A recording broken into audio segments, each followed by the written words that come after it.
arajya shokora ahinduranya bumu imbombo. Izi ndwara zo mu bwenge zo guhungabana, umuti wa mbere mukunde kugivoka.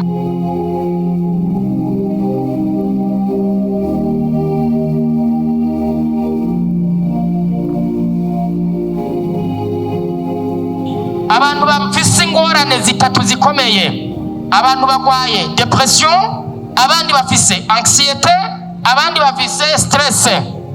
Stress rero ni le présent à l'excès, nibyo nibiguhangayikishije muri kubu. Depression ni byakubaye ko bibi bigasigara mu bwenge bwawe ukabigwara. Nayo anxiety ni ukugwara kazoza. Haranditse ngo ces problèmes sont devenus de plus en plus courants dans son monde agité. Izi ngorane zigenda ziyongera muri ino si irimo guti umutwe, irimo ibyidusaba kandi yataye umurongo. Iyi si irimo ubuzima bugutegeka ibintu: kora gutya, zinduka, impa, aragututse, abakwanka, ibibazo. Iyi si iri exigeant, iri déroutant, iri agité. Abantu benshi barayibamwo bagahangayika bagata umutwe.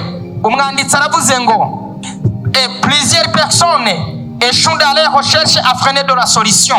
Ngo abantu benshi barananigwa kumenya aho boronderera umuti. Ni igiki coduha amahoro yo mu mutima? Abagabo bagatekana, abantu bose bagatekana. Mwihangane, iri shengero ry'abagorozi dukunda kwiga, ntabwo dukora ibyo bitwa prédication. Prédication nukuza ngo haleluya, wame teni prédication. Enseignement nukwigisha umuntu ibintu akabyumva buke buke. Hano hari igitabo twanditse cyakoreshejwe muri kino gikorane cyitwa Kuroko kumwiza utwikiriye isi. Abashitsi benshi barakironse. Uruhagarara ruva kuki? Ndatanguye mu byumve. Uruhagarara rwa mbere abantu turukura mu muryango aho twubatse. Kubera muri Mika igice cy'umurongo wa 6 wanditse ngo umwansi w'umuntu azoba uwo mu rugo rwiwe. Reha ndabaho uburorero: igisuma kiri nk'ingozi wibera i Bujumbura kimena amazu ntaco kigutwaye, ariko umugabo mubana mubi uwarakaze.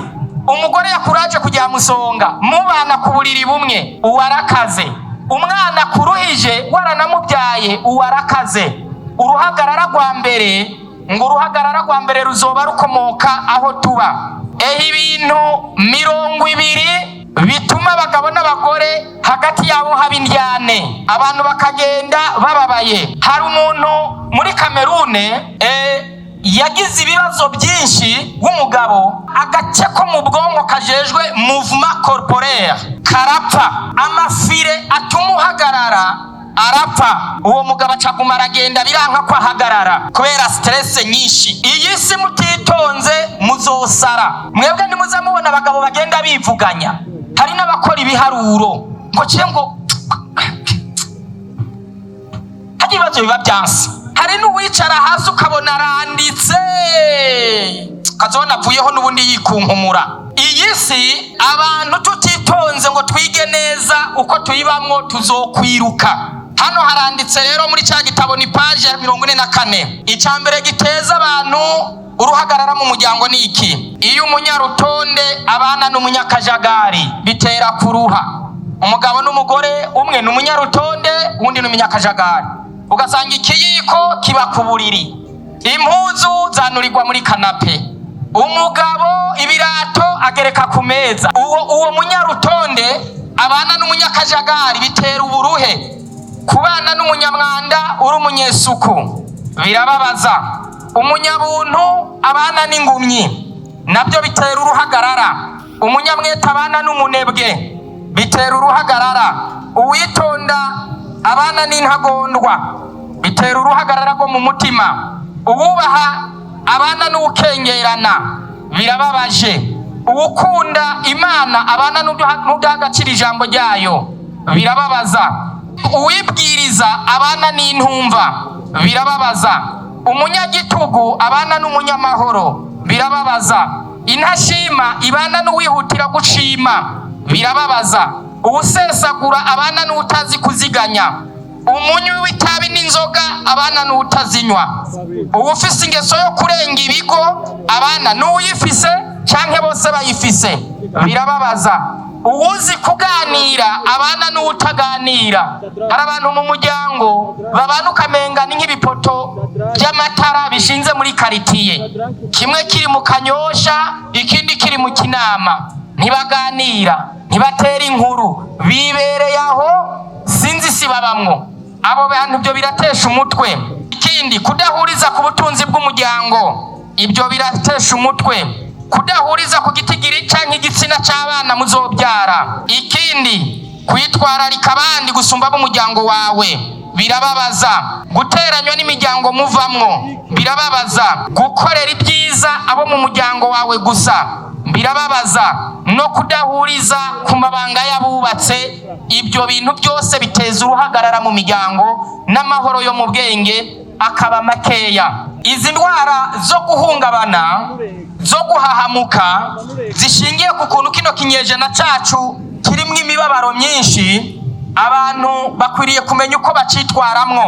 Ndabaha rero umuti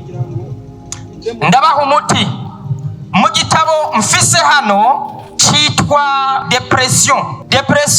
Ni ya ntimba kivuga gutya: ushaka kwivura uruhagarara rwo mu bwenge n'amahoro make, mwumve imiti ukoresha, muyandike. Ndatanguye. Icya mbere, zukunda gufungura icamwa c'ivoka. Ivoka ni anti stress. Abantu bakunda gufungura ivoka, umututse nta kwishura, umubwiye ngo uragapfa arigira ati none ko n'ubundi ntapfuye, umubwiye wambwawe ntashwana kuko n'ubundi ntiyabaye imbwa. Abantu barya ivoka byubatsemo ubushobozi butuma abantu bihanganira ibibazo. Ico ni kimwe. Icya kabiri, zamukunda kurya ibyo kurya birimwo vitamine B ya mbere yitwa thiamine. Iyo vitamine B ya mbere ni vitamine y'amahoro. Niyo mpamvu umve ndababwire, impunzi zose haseri ziha ibigori. Muzi impamvu? Nukugira ntizitahe. Impunzi iyo uzihaye ibigori bitunze vitamine B ya mbere nyinshi yitwa thiamine, banditse ngo ni vitamine du bonheur. Wowe uguma wumva iyo uri ariho heza, bavuga utahe ateka harameze nabi, ukazopfuyerera iwanyu hahari. Niyo mpamvu abantu ushaka kubagumana ubaha ibigori. Ibigori rero abantu babijya cyane cyane. Igitabo mfise hano kivuga ngo muze mukunda kurya injugu. Injugu byo bita popcorn ni uburyo bwiza ibigori biba biteguwemo biryoshe, ntabwo ari iby'abana n'abagabo baze barya injugu. Satani rero akamara amasenge yagahaye abana. Amatunda amwe atukura ngo n'ay'abana, injuga dukubita ku ntoki n'iz'abana. Nukuri ndababwira tutikukiye, abana baratumara ibintu kandi natwe tubikeneye. Injugu muze muzijya. Ico ni kindi. Kandi umviriza, ikindi muzoze mujya ibigori byokeje. Iki gitabo handitsemo ingene bajya ikigori, kandi usanga abantu benshi mutazi kujya ikigori. Ndavugamwe akantu kamwe. Ikigori kigizwe n'ibihimba bitatu. Ca gipande kimwe co munsi uhereye maja hagati umanuka hamwe hasi kigizwe n'amazi gusa na bya mafu. Kandi hariya niho abantu bakunda. Umugabo wese amanyura hepfo kandi ari amazi, agacaho umwana hejuru kandi ariho hari amavitamine n'ibyunyunyu. Ikigori bakijya bahurunguye imihiro, ntabwo bakijya bavutuye. Ukiriye ukivutuye kigiye cyose, kuko abagabo bajya hari amazi gusa ngo batwaye runini, akana kakitwarira kamwe ka ruguru, kumbe niko kariye ikigori wo gatahira amazi. Muze mwirinda, muze mukora ibintu muzi neza. Izi ndwara zo mu bwenge zo guhungabana, umuti wa mbere mukunde kurya ivoka. Iki gihugu cacu ciza c'u Burundi n'ahandi ku isi, Imana yaraduhezage dufise amavoka aryoshe. Co ni kimwe. Kunda kurya ibigori by'injugu ariko zidakaranzwemo n'isukari, injugu gusa uko, n'ibigori byokeje muze mukunda kubijya. Bagabo za mugura ibigori. Hari abantu biyubaha, ingwara niyaza ntizokuba. kibigori nibacotse mureke ubuzirimu bakizane ku mfungugu kigerekeko, mureke kuza mwibaza ngo umubiri w'umuntu wubakwa gutyo. Hagiye isi kugira ushobore kubaka isi, ushobore kuba indongozi, ushobora kuzokwiyumvirira imiliyoni 12 uteza kuwujya kandi ukagira ibintu bikomeye. Ikindi ujya mu kwirinda aya mahoro make yo mu bwenge ni sereri. Sereri umuntu atanguye kuvuga ngo nziyahura, ucuyiga umutobe wa sereri, unyarutse mu maguru masha umukorera agatobe ka sereri uzura kamuha mu masarade, nk'inyuma y'ukwezi uzabumva avuze ngo murahatswe ngo hajana ari kuzokwiyahura ngo nuko nyene ngo nabivuyemwo. Kumbe ni ka sereri kagiye mu mitsi yumva kahateza amahoro yabivuyemwo. Ikindi ca nyuma, uzoza ukunda kunywa ubuyi bw'uburo. Turashaka gusubiza abarundi ku buro n'amasaka. Uburo n'amasaka nibwo bwubatswe basogokuruza, bituma bamenya gucura umuhoro nta laboratoire bafise. Hari ibintu abantu bibaza ngo byagiyehe. Nta muntu ariko arajya shokora ahinduranya bumu imbombo, uwo muntu ngo azovamo umuntu aziyumvira ikintu kizoshobora kubaka isi. Ntabwo bishoboka. Basogokuru bajya imitsiba y'amasaka bakajya uburo bakajya intete. Fata rero uburo, apana yafu imwe mu isoko. Muzi impamvu? Amafu y'ibinyantete asekuye atagaranti mu kanya gato. Genda nawe wigurira uburo. Ababyeyi nibamanuke ku isoko, muguru uburo, mu buronge, mu bwanike, mugende mu busekuze iyo fu. Teka ubuyi bw'uburo, rondera breba nziza twebwe ziruzuye aha, zimwe ziri vegetale ziva mu bimera.